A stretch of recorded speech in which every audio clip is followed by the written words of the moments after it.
পরবর্তী সময়ে নতুন বাংলাদেশ বিনির্মাণে নতুন ধারার রাজনীতির সূচনা হয়েছে।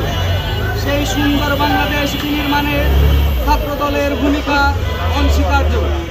সেই লক্ষ্যে বিএনপির ভারপ্রাপ্ত চেয়ারম্যান জনাব তারেক রহমান সমগ্র বাংলাদেশে ছাত্রদলের নেতাকর্মীদের মাধ্যমে ৩১ দফার প্রচারণা ও শিক্ষার্থীদের সাথে মত বিনিময় করেছেন। ছাত্রদল হবে বাংলাদেশের ছাত্র প্রতিনিধি।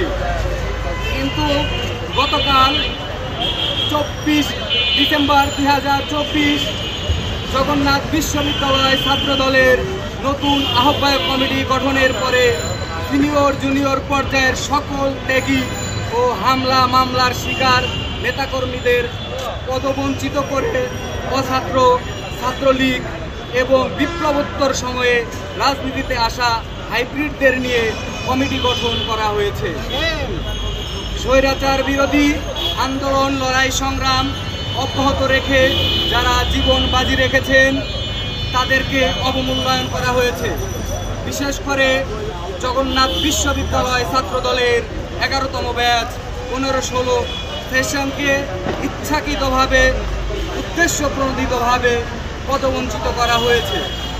কথিত স্বৈরাচার হাসিনার আমলে গণতন্ত্র পুনরুদ্ধার আন্দোলনের সকল কার্যক্রম, হরতাল, অবরোধ, সমাবেশ সহ সকল রাজনৈতিক কর্মসূচিতে সক্রিয় অংশগ্রহণ ছিল জগন্নাথ বিশ্ববিদ্যালয় ছাত্রদলের ১১তম আবর্তনের।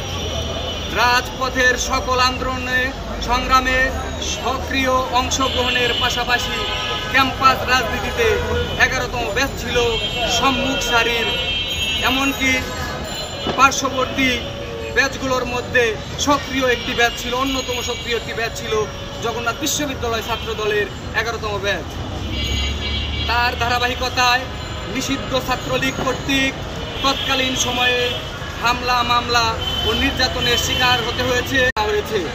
সেখানে উদ্দেশ্য প্রণোদিতভাবে ১৫-১৬ সেশনকে বাদ দিয়ে তারা যে মাইনাসের রাজনীতি কায়েম করার অপচেষ্টায় লিপ্ত হয়েছে তা অত্যন্ত ঘৃণিত কর্মকাণ্ড এবং ন্যাক্কারজনক। জগন্নাথ বিশ্ববিদ্যালয় ১৫-১৬ শিক্ষাবর্ষ অনেক শিক্ষার্থীর বিশ্ববিদ্যালয় জীবনের সোনালী সময় বন্ধুবান্ধব, শিক্ষার্থী, সহপাঠীর সাথে উপভোগ করতে পারেননি। অধিকাংশই আমরা লুকিয়ে লুকিয়ে পালিয়ে ক্লাস করেছি। ২৮ অক্টোবর ২০২৩ থেকে ৫ আগস্ট অর্থাৎ এই বিপ্লবের চূড়ান্ত বিজয় অর্জিত হওয়া পর্যন্ত সকল আন্দোলনে জগন্নাথ বিশ্ববিদ্যালয়ের ১৫-১৬ সেশন সম্মুখ সারিতে থেকে লড়াই সংগ্রাম চালিয়ে গেছে। ২০১৬ সাল থেকে দেশনেত্রী বেগম খালেদা জিয়া সহ সকল মিথ্যা মামলার হাজিরা, দেশনেত্রী বেগম খালেদা জিয়ার হাজিরা, এমনকি দেশনেত্রী বেগম খালেদা জিয়া যেদিন গ্রেপ্তার হয়েছিলেন ফেব্রুয়ারির ৮ তারিখ ২০১৮ সাল, সেই দিনও জগন্নাথ বিশ্ববিদ্যালয় ছাত্রদলের ১১তম আবর্তনের এই সকল মুখ সক্রিয়ভাবে উপস্থিত ছিলেন। সকল ১৪৪ ধারা উপেক্ষা করে যে পরিচিত মুখগুলো রাজপথে ছিল তাদেরকে আজ যেভাবে অবমূল্যায়ন করা হয়েছে তা সত্যি দুঃখজনক, যা তরুণ প্রজন্মকে বাংলাদেশ জাতীয়তাবাদী ছাত্র দলের পতাকা তলে আসতে নিরুৎসাহিত করবে বলে আমরা মনে করছি। প্রিয় সাংবাদিকবৃন্দ, তাই আপনাদের মাধ্যমে বাংলাদেশ জাতীয়তাবাদী ছাত্রদল কেন্দ্রীয় সংসদকে অবহিত করতে চায় যে অনতি বিলম্বে সদ্য ঘোষিত নিয়ম বহির্ভূত